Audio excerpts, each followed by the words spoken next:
Hey, hey, welcome to Live with Lynn. So if you're here, say hi. If you're watching the replay, be sure to type replay so I know you were here.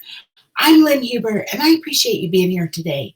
So today I'm going to talk about, are you squandering your energy on things that don't matter? So, lately, I've talked to a couple of people who are really struggling, and I think in most cases it's coming from all the social distancing and all the uncertainty about where things are going with this crazy pandemic right now. I mean, we just don't know. We don't know what things are going to look like a month from now. I mean, just even looking back a month, I mean, look how far we've come, right? So we don't know what things are going to look like a month from now or in the fall or even next year. I mean, I know right now I'm trying to figure out how to go see my brother in Florida. He wants us to come visit, and I'm afraid to like set a date because I don't know what it's going to look like, right? But it's important to try to manage your emotions, especially when times are hard.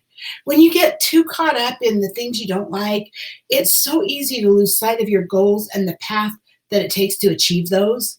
Once you begin to indulge in your anger, you quickly begin to feel worse every day by continuing to fuel all the wrong emotions.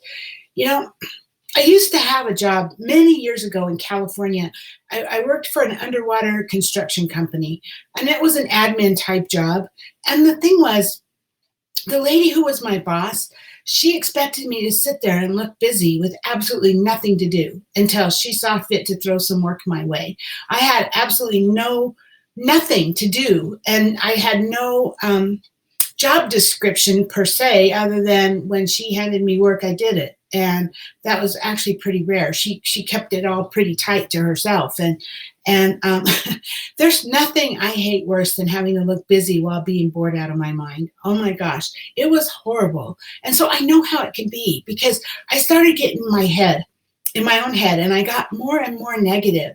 And it feeds on itself day after day after day. You get more and more and more negative. It does. It didn't help that I was having problems at home at the time either. I mean, my husband at the time, not Richard, I was married before, he was verbally and emotionally abusive to me. And my daughter was a teenager, and she was running away from home over and over again, probably partly in response to the jerk I had for a husband. But anyway, my situation got worse and worse, and especially at work. I mean, I just couldn't deal with that. I mean, at one point I was playing solitaire slyly on my computer, and one of the bosses happened to see it. And next thing I know, they're ripping all the games off my computer. I mean, it was horrible. It was horrible.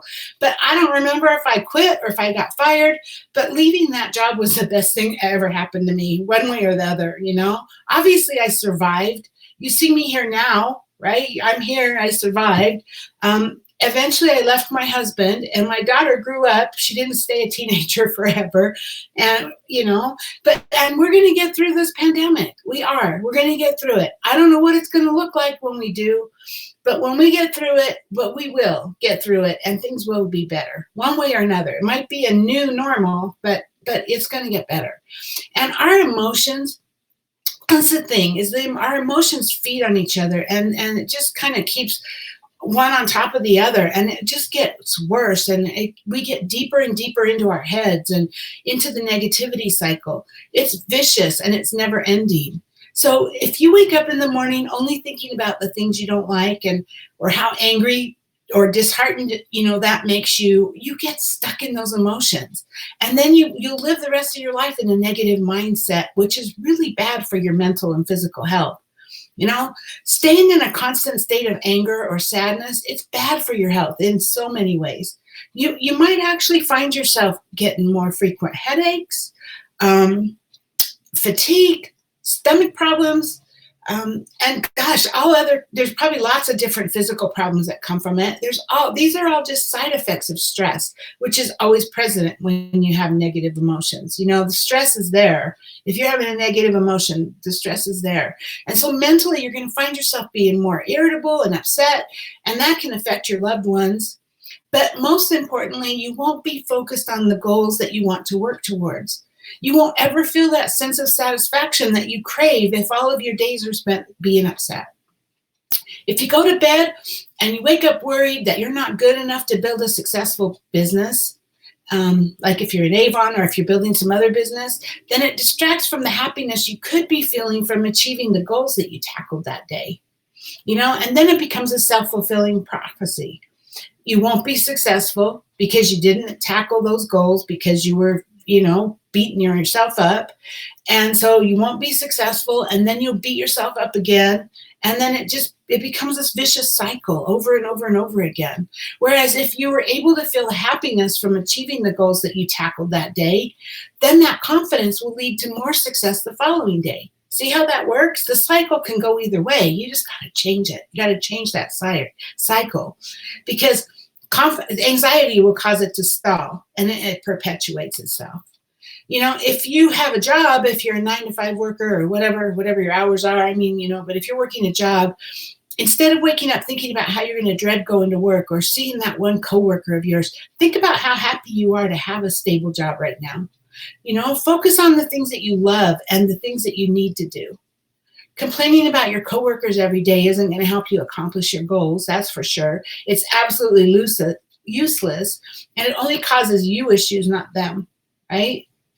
Instead of complaining about everything that's wrong, focus your efforts on fixing the things that are wrong that you can fix. And then spend some time focusing on the things that you enjoy or you're pleased with, things that make you happy. Find something that makes you happy, right? And when you start to spend your time and your energy working towards things that you want and things that you enjoy, you're going to lose that feeling of stress. You're going to start waking up more energized and more excited to start your day rather than dreading another useless day of getting nothing done. Get on a good sleep schedule if you can. If you're not already on one, then work on trying to get your sleep schedule set so that you can spend more time doing the things that you love. You're going to find that your mind is more at ease and you feel so much healthier. You're going to gain a sense of satisfaction and just knowing that you're taking control of your own path. That alone is going to help make you feel better just because you're taking charge, right? And that you're living life how you want to live it rather than letting someone or something else turn you into an unproductive mess. So, hey, how about you? Are you struggling with what's going on right now? What kinds of things help you deal with the uncertainty or help you to stay positive when things are tough, especially during these times? Please get down in the comments and share with us. I would love to hear your story. And I hope that you're doing well. I hope that you're not struggling. But if you are, get down here and comment. Maybe somebody else will have something that might be able to help you. And if you have ideas that can help somebody who is struggling, please be sure to type them in the comments. I appreciate you. Thank you for being here. Thanks for watching the replay. You have a good day, and I'll see you tomorrow. Bye-bye.